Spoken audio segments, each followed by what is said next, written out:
What is up, everybody? Welcome to this week's episode of the Dense Pixels Podcast. I'm one of your hosts, Brad, joined by my co-host, Micah. I am tanned, rested, and ready to go. If you say so, buddy. It's actually it's a pretty decent news week this week. The bad news is somewhat limited, and we also get to talk about what is arguably the train wreck of the year a little bit later in the show. So that's exciting to look forward to as well. Warner Brothers, though, man, answer me this, because like you get this from both sides, because you get it on this podcast and you get it on TNP. I don't understand how David Zaslav still has a job. Because it feels like that every earnings call they have, like, the news is real bad. Can you explain the this guy? to me? The guy is, and you know, going through life, you will eventually meet some of these people. I've met one when I used to work at a wastewater treatment plant. They are people who fail up, and it's one of those Sounds about white. things. It's exactly what it was, and it's one of those things where, like, for the guy that I knew, he had electrocuted himself and left a big gnarly scar right on his chest, and they decided to promote him to get him away from all the high voltage because he was a danger to himself and others. So they promoted him and gave him a desk job and gave him more money in like a managerial role. That's kind of what David Zaslav is, right? Like, the guy kind of fell into success through reality TV, right? And the worst type of television, because it's quick and dirty to make, it's super cheap, and doesn't require any type of artistic ability, and you're not hiring like legit actors, right? Like, if anything, they're scabs, and that's being like that's giving him praise, right? And that's how that guy made his money, because people like junk food. But this guy, from everything that I've seen, and look, I don't know anything, right? I'm on a podcast, right? I don't know anything, but everything that I've seen and read from this guy is that he's not it. He's not the guy. Like, he's not a good manager. Like, you don't have to know a lot of stuff to be successful, but you do have to be able to manage your business and know and hire smart people and put people in positions to be successful and that sort of stuff. Yeah. Exactly. So since the Warner Brothers Discovery merger a couple of years ago, the stock price has gone down 70%. And a big part of that is in the video game business, where Warner Brothers has a lot of IP that hasn't necessarily been used strategically well. Of course, Suicide Squad Killed the Justice League was a mammoth train wreck of epic proportions, causing, I think, many millions of dollars of loss. And so Warner Brothers is at like this weird standstill because they want to leverage their IP, but they also don't want to make games, because making games takes a long time. It costs a lot of money, and obviously if something bombs, it's a huge hit to the bottom line. Now, granted, they also had last year's best-selling game, if you believe that. Hogwarts Legacy was the biggest selling game of 2023, which is insane to me, but that's true. But they followed that up with an equally epic loss. So Warner Brothers is weighing awful lot of hypocrites out there. Well, it's easy to stand on what's the word I'm looking for? Stand on principle when it doesn't actually impact your life in any way, shape, or form, right? So Warner Brothers is contemplating strategy. One of the things they're looking to do, and they kicked this tire a couple of years ago as well, is they're looking to sell off some of their video game business. And I remember when they were going to do this a couple of years ago, they were like, hey, like we're gonna sell all these game studios, and people are like, oh, interested in that, like, NetherRealm and Batman and stuff like that. And they're like, oh, no, we'll just sell the studios to you, and then but we're gonna keep the IP, and then you can license the IP from us.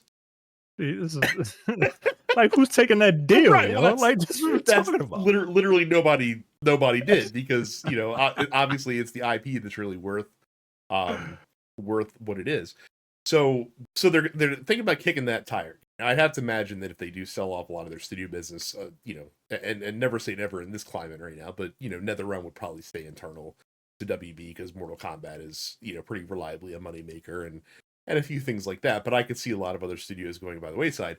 The other thing that they're looking at doing now is actually licensing out their IP and not doing the game development piece at all, aka the Disney model, which has proved pretty successful for Disney so far, and probably something WB Games should have been looking to do a really long time ago.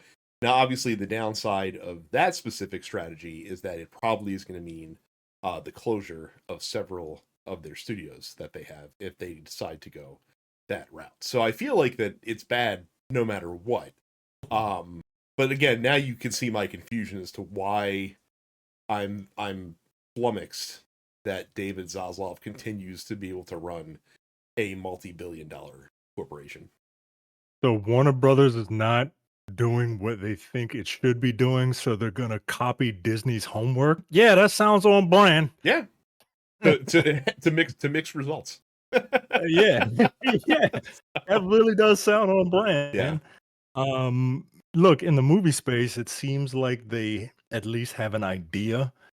It only took them, 16 years, but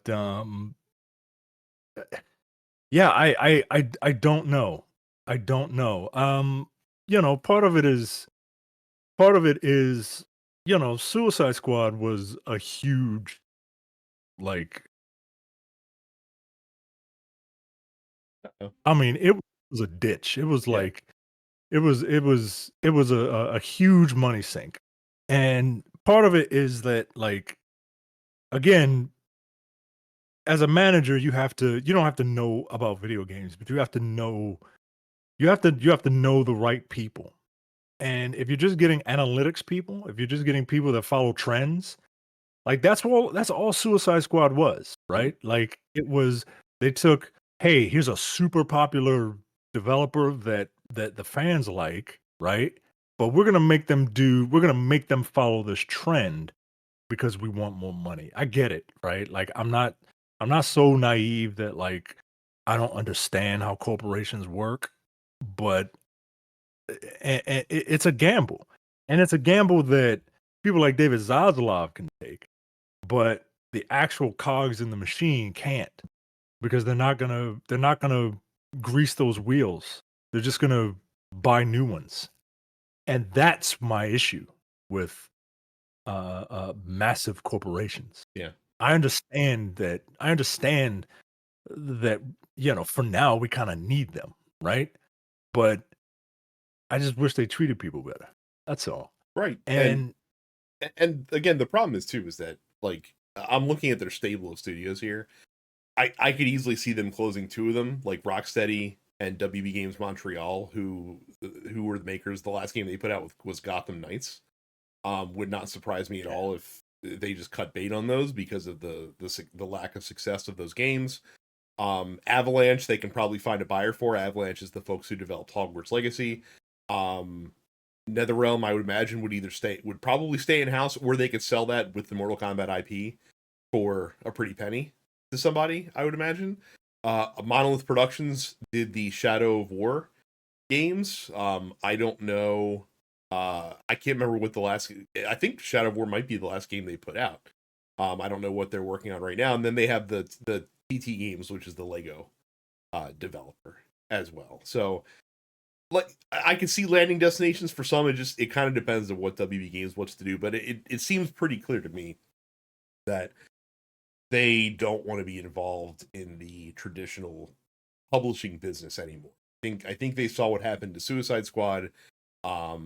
and they saw the bad side of that. Like Hogwarts Legacy, obviously they saw a lot of good stuff, and it helped carry a lot of their earnings last year. But they also saw what a misstep could do in the wake of the Suicide Squad game coming out. And actually too, like even with the success of Hogwarts Legacy, like that staunched the bleeding because they were bleeding in other divisions within that company. We're at the point now where they're thinking about changing the fucking app name back to HBO Max because they realized 2 years later that, oh, look at that, HBO is a marketable fucking brand. I mean, come on, yo. Like, come on, man. It's like that thing, like, you know how they talk about, like, if Donald Trump had, like, taken the money that his dad had given him and invested it and then just, like, masturbated for 40 years, like, he would have, like, $7 billion. Instead, he has, like, a lot less because he put his fucking hands on it. It's like with WB, like, you just put someone there that's just going to kind of keep the ship from crashing into the rocks. And you're a hyper successful company. Stop trying to be man. It's weird, man. Like, what type of game is Hogwarts Legacy? It's not a live service game. No. It's a like an open world RPG light of sorts, from my understanding, where like basically like you are a Hogwarts student and you go. But it's not a persistent like money making machine. No. Like, well, okay, like that game using a massive IP, like do that. It works. Oh, right? they will, like, because basically the other part of the Zaslav investors call is the IP games will continue until morale improves. Essentially, that's how I saw it written in an Aftermath headline. So yeah, they are going to be quadrupling down on the IP that WB currently owns. And it's, there's nothing wrong with doing a Suicide Squad game. You got this IP, right? Like you paid a lot of money for this IP. You just have to know how to properly use it, right? And it's not. I understand, right? Like one of their big bombs in the movie space. I won't even call it a bomb. One of the more critically panned movies is Batman v Superman: Dawn of Justice, right? Mm-hmm. And that movie is essentially the Death of Superman comic and the Dark Knight Returns comic, two of the best-selling books that DC has ever produced, right? Mm-hmm. And some corporate, numbnuts said, well, if this book makes a lot of money and this book made a lot of money, why don't we do a movie of those, but together? Because then you get more money, right? Like that's how corpos think, right? And it's not that the Death of Superman or the Dark Knight Returns was a bad or the bad stories to adapt, is that you don't know what to do with them. Mm-hmm. And that's what a manager does. The manager finds someone that knows what to do with these with this very expensive IP that you have and knows what to do with them. They don't just put them in a fake Smash Brothers game and have Beetlejuice fighting Agent Smith from the Matrix. What? Well, to that point, what? It's not like Bob Iger's here, like putting his fingerprints all over the Marvel franchise. Like he has Kevin Feige to do that shit, right? Like, right. And it's so, just it's so weird, man. It's so odd.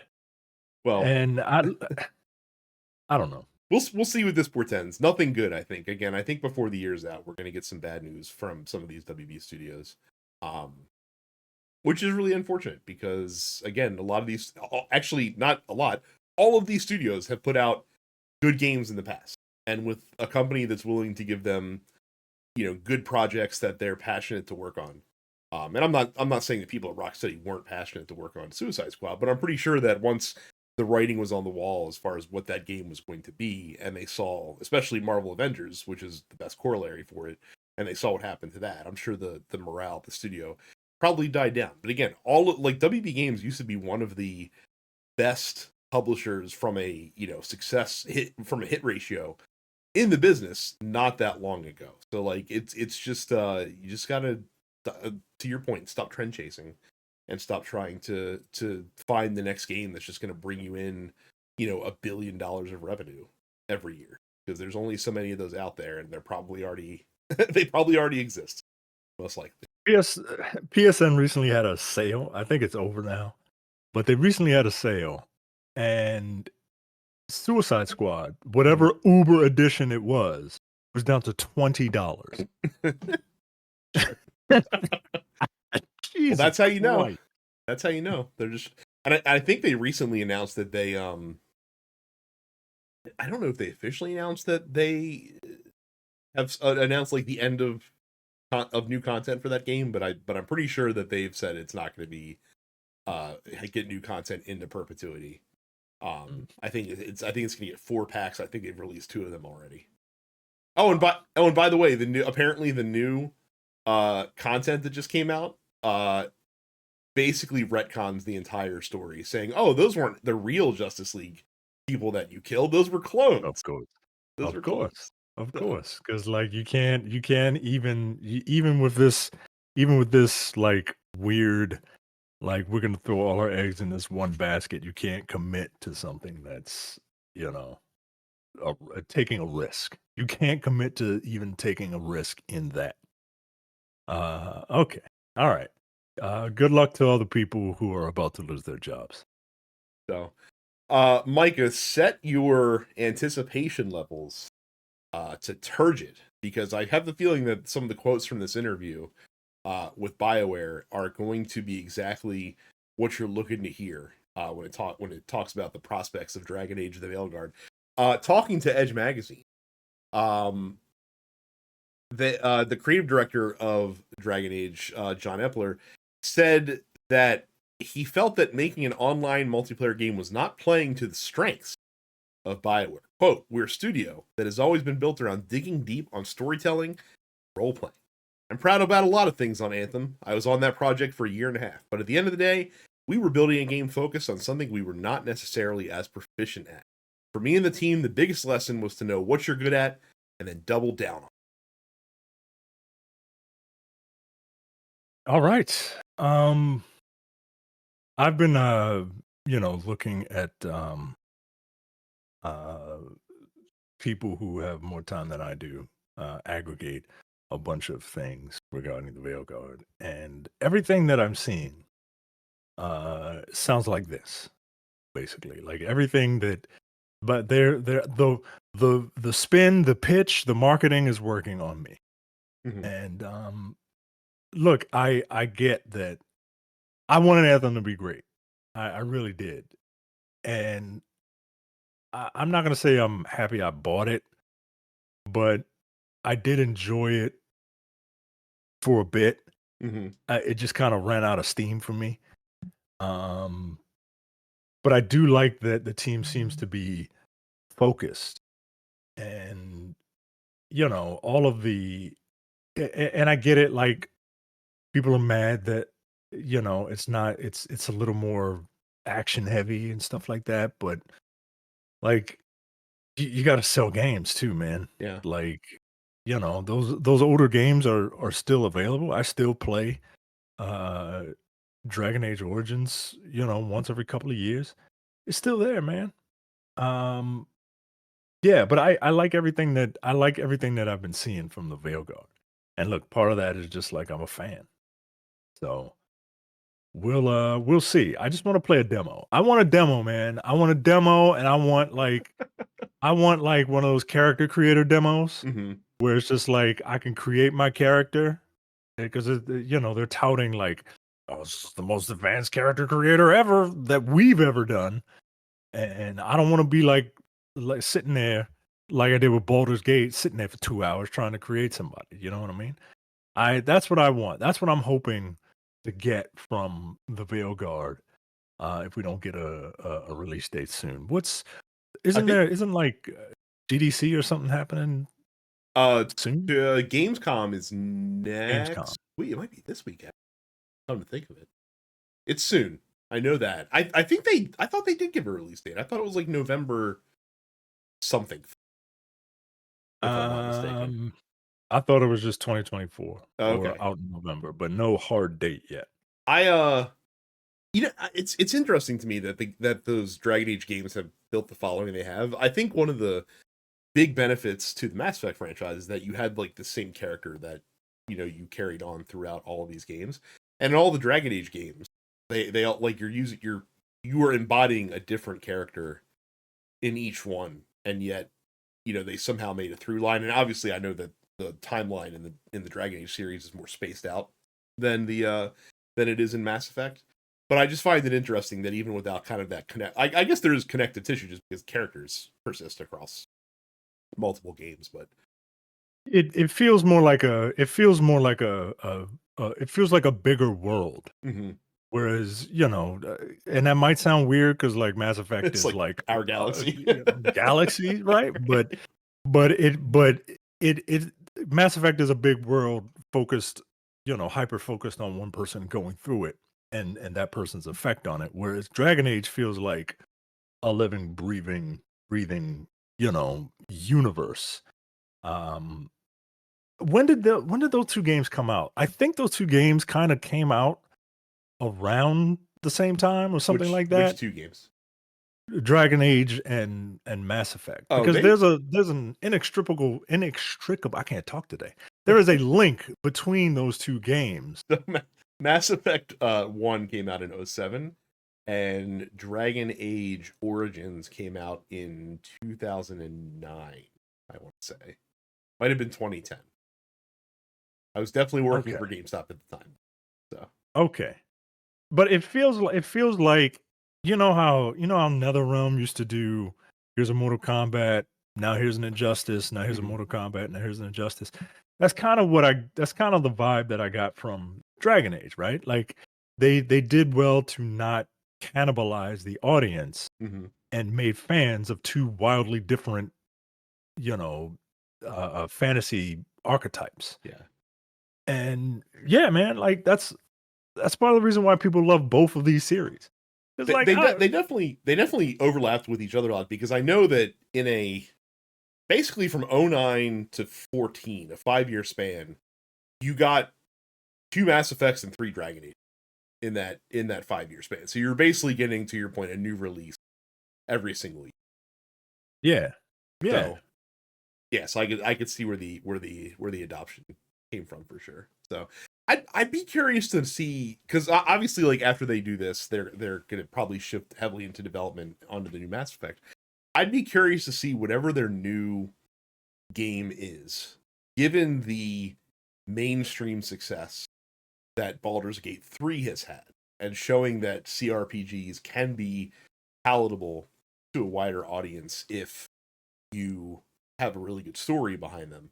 I would be very curious to see if they would be willing to kind of revisit some of their older design ethos, because that, like, literally, I mean, BioWare literally made the first Baldur's Gate game. Like that's literally, they grew up on the point and click, turn-based CRPG style. So I would be curious to see if they'd be want to entertain revisiting that um in the wake of that. So we'll see. Yeah. I just want the game to come out so that they can be working on Mass Effect, so I can get that by 2029. That would be nice. We're gonna take a quick Yeah. break, and then we'll be back with some more news. The kind of the downer story for the week is the fact that Meta, who had acquired former PlayStation second party studio Ready at Dawn, has decided to close that studio. So Ready at Dawn made a lot of like lower key PlayStation games. They were a big PSP developer back in the day. They did both of the PSP God of War games. They did and probably most famously the Order 1886. And Meta picked them up because they wanted to use them for VR games, because they had worked on a couple VR games after they had done the Order, since that didn't go very well. But I guess whatever they had been working on has not really found success. So Meta decided to close the studio. Apparently, Meta was encouraging developers at Ready at Dawn to apply elsewhere. within Oculus Studios because they would like to keep the talent, but they just didn't want to keep the studio anymore, which is a bummer for them. Yeah, that sucks. I hope everyone lands on their feet. I did enjoy the God of War games that they made. I was such a big fan of Okami on PS2 that I bought it on Wii, and they did the Wii version of Okami. I never played the Order, and you know, you're probably thinking, "What? You've never played the Order? That looks like it's right up your alley. It's a shooter, and it's you know, pretty." But Victorian Gears of War. I remember it kind of looking like basically yeah, when it it came out. looks like Victorian Gears of War, and that first adjective is why I didn't play it because I cannot stand that era. I cited Agent Smith earlier. I will quote him now. It's the smell, if there is such a thing. I don't. I that whole era just looks like it stinks. It looks like it smells. Which is why everyone wore like layers and layers and layers of clothing to hide the funk. And I just can't get into it. Just can't get That's a into it. weird reason to not like that era of games, but it also explains a lot. It explains why you bounced off of Dishonored, because even though that's not Victorian explicitly, It's it's that steampunk. vibe. It Yeah. feels like it, man. It's that vibe, man. It's that vibe. And I just can't get with it. It looks like it stinks. And I know it's ridiculous, but I'm a ridiculous person. Meanwhile, the feel good story of this week, and this kind of came out of nowhere yesterday. We talked a few weeks back about the closure of Tango Gameworks, maker of Hi-Fi Rush and The Evil Within and Ghostwire Tokyo, and how it was kind of bullshit that like Microsoft decided to close that studio despite saying that they wanted more games like what that studio puts out. Well, lo and behold, Krafton, who is the publisher behind PUBG, Battlegrounds, and the Callisto Protocol, has decided to acquire the studio along with the Hi-Fi Rush IP, specifically to allow them to continue making games in the Hi-Fi Rush realm and also to see what else the studio can put out. Basically, The Evil Within and Ghostwire Tokyo IPs are staying with Microsoft. I don't know that they were going to do a whole lot else with them anyway. But basically, Krafton said, "Hey, the whole studio can come.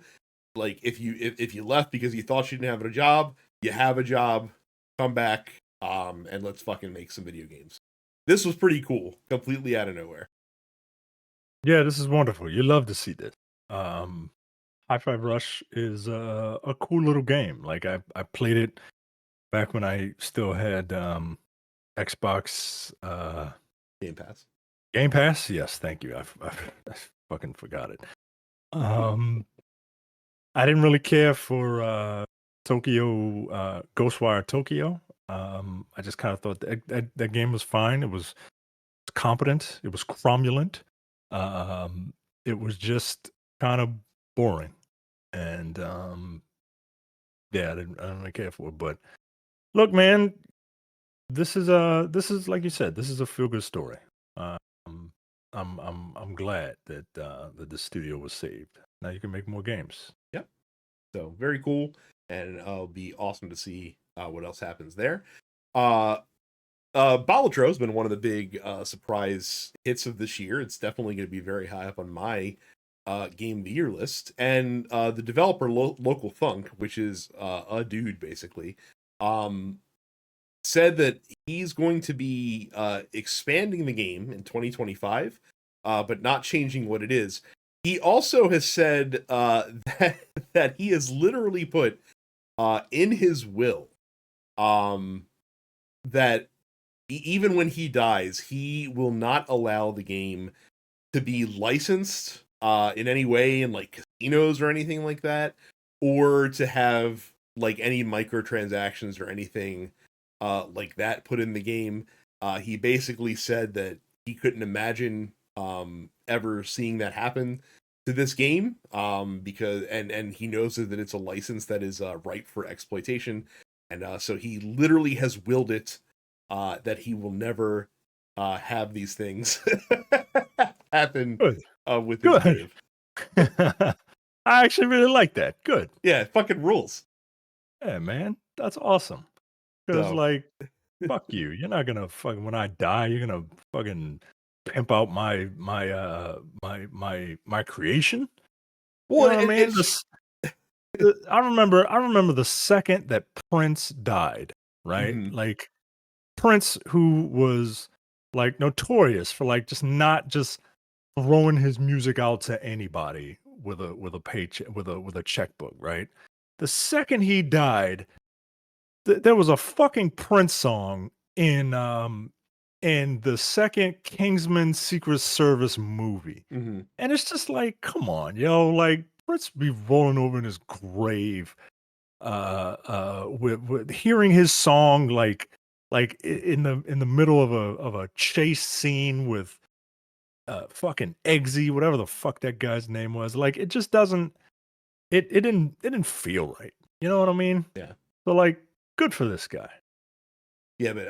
I can't wait to see what he has to have cooked up for this game. Balatro is one of those games that just like everything works, like simple concept, but it's just a real tight gameplay design, and the style really sucks you in. Like it's got one fucking song that plays during the game, but it's just like this very like hypnotic, like kind of like vibe state tune that plays while the game. The graphics are immaculate because it literally looks like, a video poker machine from the 90s, complete with CRT scan lines and stuff like that. So just, I mean, every little thing that they did nailed it. I also watched a game design video about this, about all of these little like UI elements that people like you and I gamers take for granted, but they work really well, and you don't even notice that they're there until someone that has an eye for game design like points out, like, oh, like, that like this text that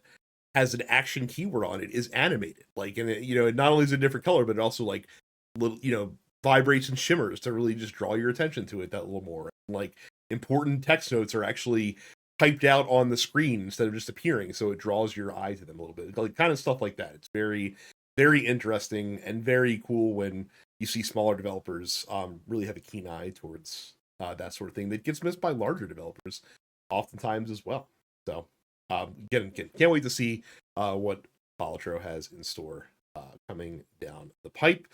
The final news story of the week, let us all take a kind of big victory lap shitting on one of the big travesties of this year. So the Borderlands movie, several years after it was filmed, finally came out to some of the worst movie reviews that I've literally ever seen for any movie ever.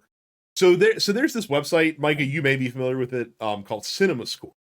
And Yes. basically, okay, so CinemaScore, for those that aren't familiar with it, and I kind of got a recap of this on a podcast I listened to earlier today, is kind of like exit polling for movies, where Yes. they actually catch people as they're coming out of the film and ask them like what kind of like a letter grade that they would give it. And so that because you just paid money to watch a movie, there's like a bias towards grading higher. So like Yes. A if a huge bias. yeah, When it comes to cinema score, like whatever the cinema score is, you gotta like they're grading on a curve, man. right. Like So apparently, like with CinemaScore, like if a film gets a score in the B, as yeah, in it's a boy, bad movie, it's yo. bad.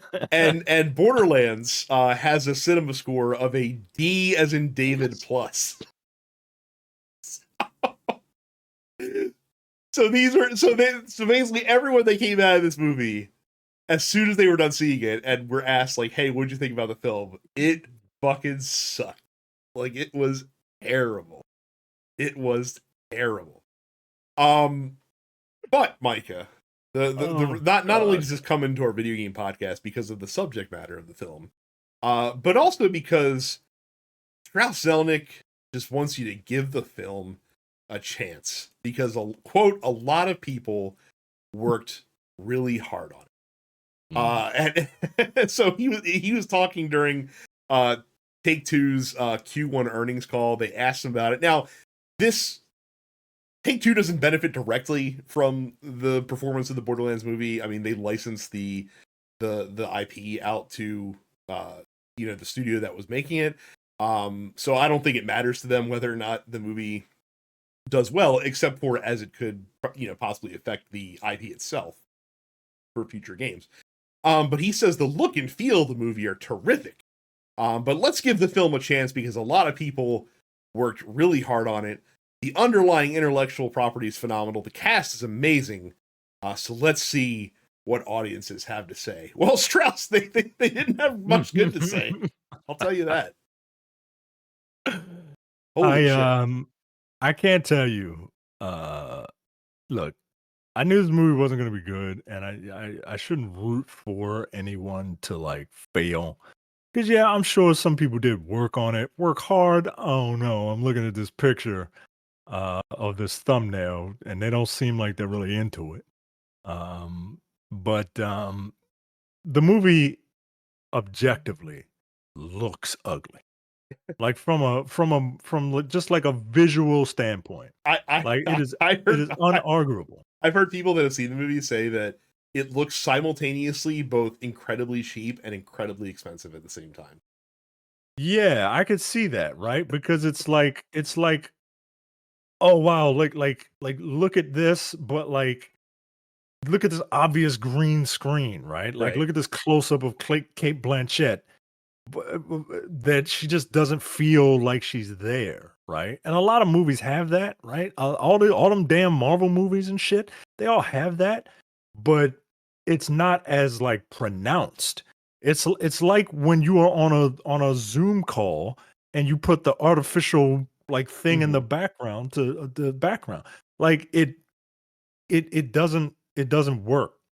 And look, man, like you're adapting this franchise into a medium that's like this franchise's strong suit is not its storytelling. No, it's just not. It's the gameplay. It's the gameplay. It's the loop. One might even say that in 2024, the video game franchise succeeds despite its aesthetic in a lot of ways. Yeah. Yeah. Because it doesn't look like it still looks like Borderlands. Still looks like it did when it came out in what, 2009? Or some shit like that. And the subject matter is in an equally arrested development place. Right. Place of right. Of being. And look, I get it, right? Like it's a bunch of like dick and fart jokes and stuff like that, like to each his own, right? But like you can't like unless you are like some super uber hardcore fan, you don't know who Krieg is. Krieg was like a DLC character from the first one, right? Like everything about this movie just looks like fucking garbage. And it's not even one of those movies that's like it looks so bad, but I kind of want to see it. Like, nah, man. Like, it doesn't look like it's something that I could laugh at. It just looks like something that I would either get mad about or just feel bad about. Like what is Kate Blanchett doing in this movie? Getting paid. I mean, I guess, but goddamn, yo, like take up a part-time job, man. Like Jesus Christ. I mean, it's like the cast seems like it's like focus. Like it was like the most focus grouped cast I could possibly imagine. They're like, hey, like there's this little robot. He's an obnoxious sidekick that's cracking wise and making funny jokes all the time. Well, that sounds perfect for Jack Black. Let's get Jack Black to do that role. All right, and there's a black soldier who weirdly like they cast out of place considering the actor they got, but it's just like, oh, like who's a non-threatening black guy that people that white people like. Let's get Kevin Hart. Like let's get Kevin Hart here to do that role. And just like you can take it down the list. By the way, I am sick and tired. Like if I like Kevin Hart just needs to go away. Like if I see Kevin Hart in one more fucking movie, I don't know. Kevin Hart's trying to be Kevin Hart's trying to be a billionaire, man. Like he's come Okay, out and that's said it. great. He's trying to be a And look, billionaire. it So does. It, like you go.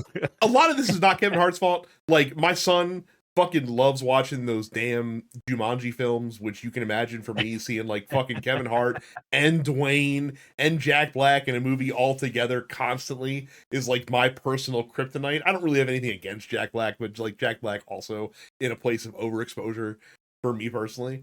But just like, but like the cat, I was intrigued when they cast like Jamie Lee Curtis in this, and I was intrigued that they got Kate Blanchett, and I I was was like, yeah, I shocked they guess, got Kate Blanchett. I was yeah, like, wow, maybe this is something serious. right. Maybe And we I can. was like, I guess Jack Black would make sense for a Claptrap. Like, who the fuck else would you get? And I'm just like, why did they cast Kevin Hart? That's that's completely against type for that character.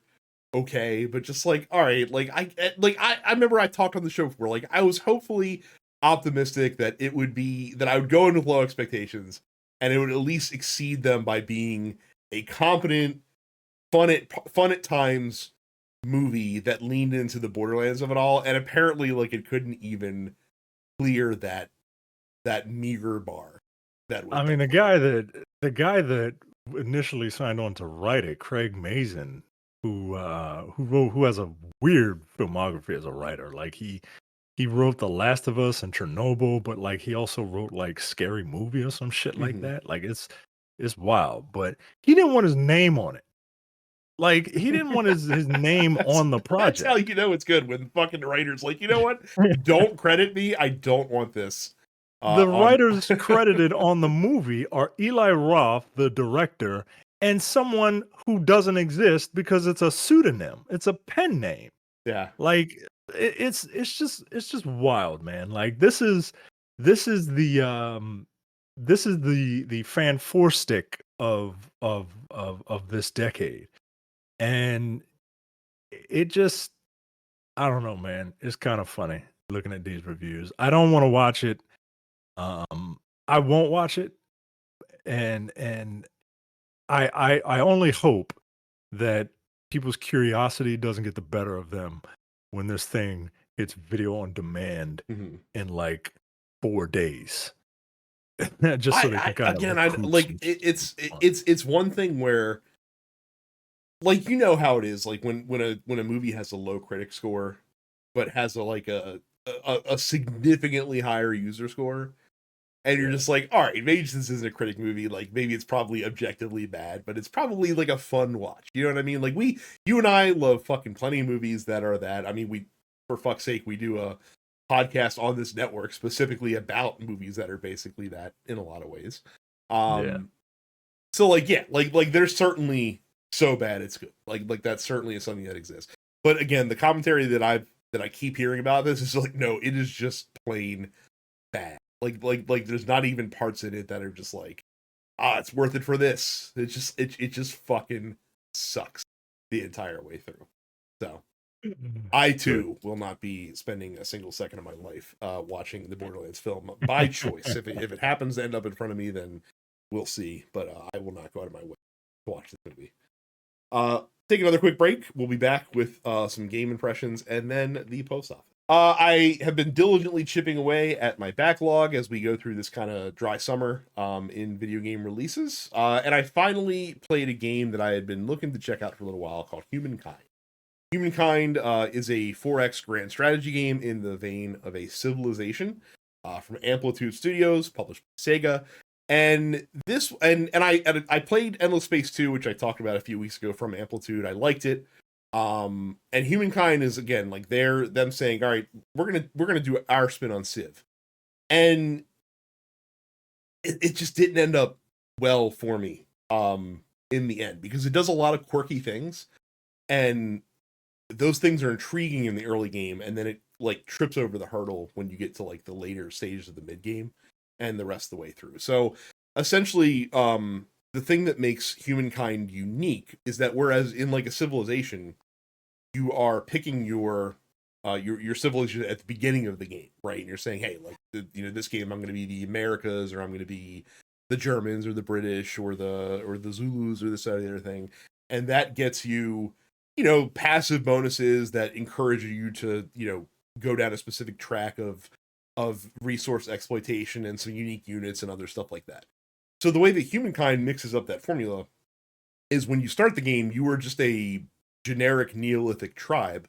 But once you've earned enough achievements, you actually then get to pick your civilization. So at the end of the first era, all of the civs are available. It's a race to get to the selection first because each civilization can only be chosen once by the players in the game. And it works kind of the same way where, hey, you get a special little bonus that'll help you with a specific resource track, and you'll get a special unit and a special building that you can build. And then you go into the first era. And during that first era, the goal of the game is to accumulate fame. And you accumulate fame by doing stuff, by developing and establishing cities, and by defeating military units, and by developing science techs and stuff like that. But then once you clear, you've got enough fame and stars to get past the first era, you go into era 2. They allow you to choose a new civilization. So you can either kind of double down on what you're currently doing, or you can change directions and pick a new civ as that you change with and develop over time. And there's 6 eras total in the game. So you can you can kind of ping pong between a bunch of different civilizations, or you can really just kind of stick on one path and really double down on the things that you're doing really well. So that's an interesting bit of choice that the game gives you, and really allows you to kind of ebb and flow your strategy based on what's going on in the game. The other thing that this game also does that's kind of unique is the way it handles military. Very similar to Endless Space 2, where they encourage a varied composition of units within each of your squads, essentially. And once you approach somebody on the battlefield, it actually, instead of having it just be like 2 armies, butting heads against each other, it actually creates like a mini battlefield around you that you can then play this like little tactical war skirmish game, where you kind of move your units and respond to what your opponents are doing in real time. It sounds cooler than it is. I really didn't want to be bothered with it when I was actually playing the game.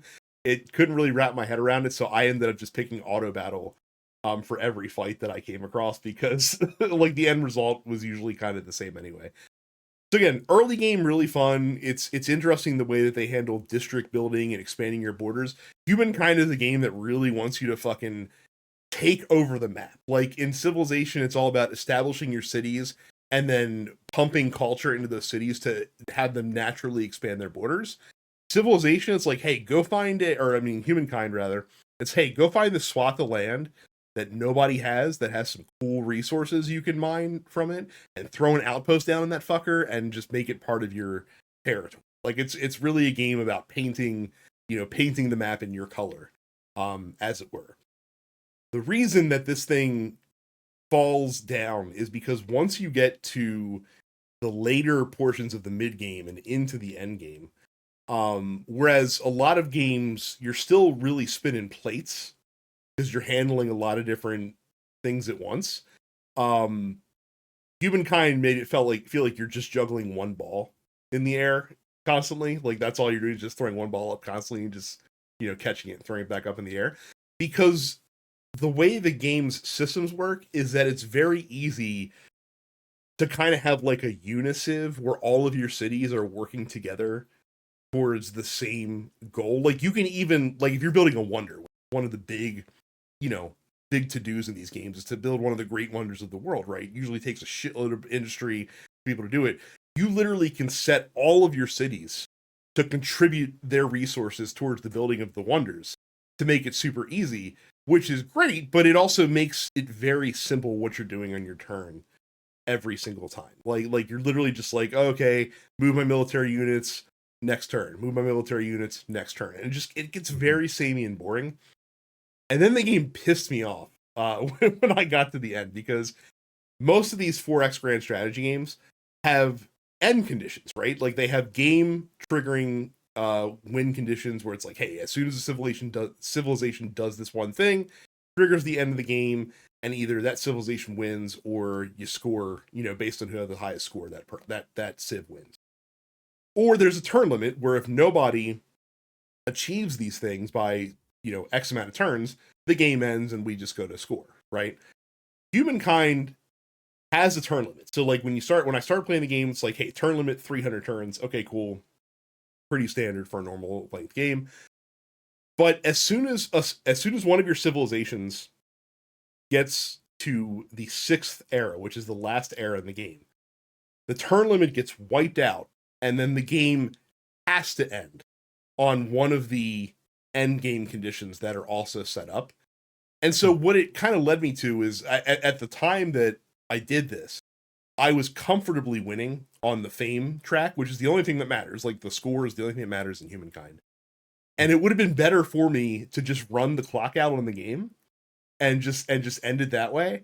But because I triggered my 6th age to see like how that would look and what would happen, it's like, oh, this game will now go on forever until a civilization hits an endgame trigger. And it literally would have taken me like 100 more turns of just fucking bullheading into industry and just intentionally polluting the shit out of the entire planet to end the game, because one of the endgame conditions is you make the planet like uninhabitable to humans through the amount of pollution that you generate, and you can start generating pollution once you get to your industrial age. So I'm just like, I would literally just have to fucking make the air the dirtiest fucking air that I can just to get this game to end, in a game that is completely like, I'm so far past all these other civs. Like there's no doubt about it at this point. And like the game can't even like, oh, we can see, like, we know you're going to kick the shit out of us. Like, I just have to tediously sit. I was like, no, like, I'm not fucking doing this. Like, it's not,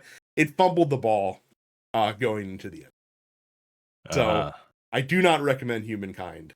I still recommend playing Civilization if you are interested. Check out a grand strategy game. Humankind has some interesting ideas, but very poor on the execution front, in my opinion.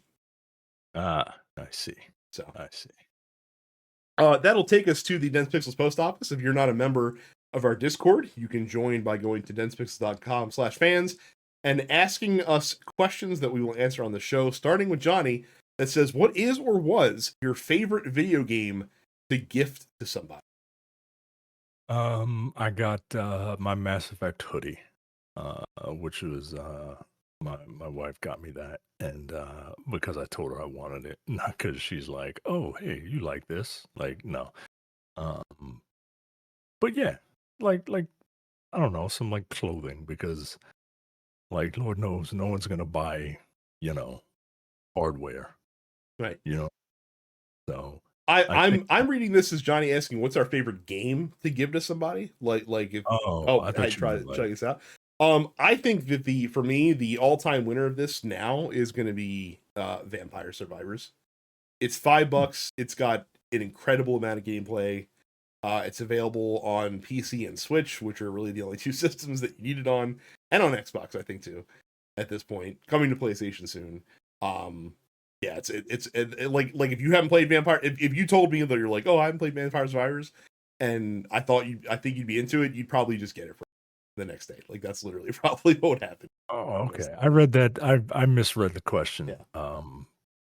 What would be a game that I would give to someone? I don't know. Probably like a digital copy of like the Street Fighter collection, just to see if you could get into it. You know what I mean? It would only be like $25 or something like that, and yeah, that would probably be. Cam asks, is Micah jumping into Fortnite now that they're doing a big event involving Dr. Doom? I will not. I will not be doing that. For the same reason that I will not be playing Marvel Rivals, because I do not like those types of games. Have you ever played Fortnite? A single second? No. Interesting. No. Okay. No. All I know is you shoot and you build stuff. Like that's just weird to me. This is a question probably for me. Film Wanderer asks, in honor of Austin Dillon taking out Denny Hamlin and Joey Logano for the win at Richmond recently, what is the most chicken shit move in Formula One history? It can be on or off the track. Yeah, apparently there's a big NASCAR incident this weekend where a driver intentionally spun out two opponents on the last lap to be able to pass them and win, which is frowned upon in NASCAR, apparently. Yeah, I would think so. Yeah.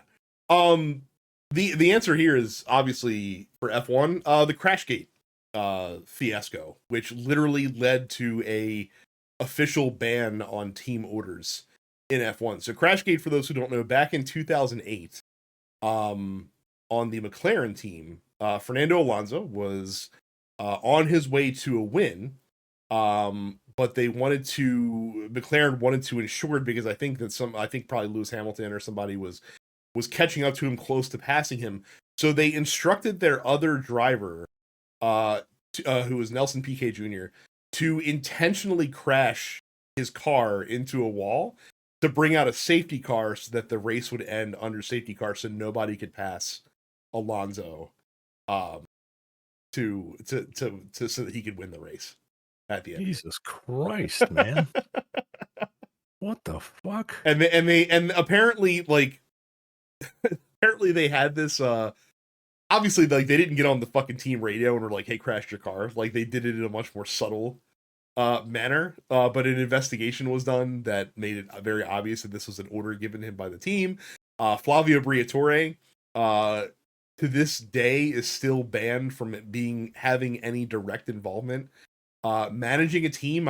He's doing something for Alpine now, but he was the team manager at McLaren who instructed this to happen. But yeah, that's the F1 equivalent of this, is fucking telling a driver to intentionally crash in the wall. Slight second place on this would be Rubens Barrichello being told to intentionally slow down to almost a complete stop in a race that he was winning, so that his teammate Michael Schumacher could pass him on the last straightaway so that he could win, because they needed him to win to help him in his quest for the drivers' championship. And it was like a farce, that, like, how badly Barrichello slowed down to allow Schumacher to pass. Oh, that fucking sucks. Like fans were booing live at the event because they realized like what the fuck was happening, and it's just not sporting.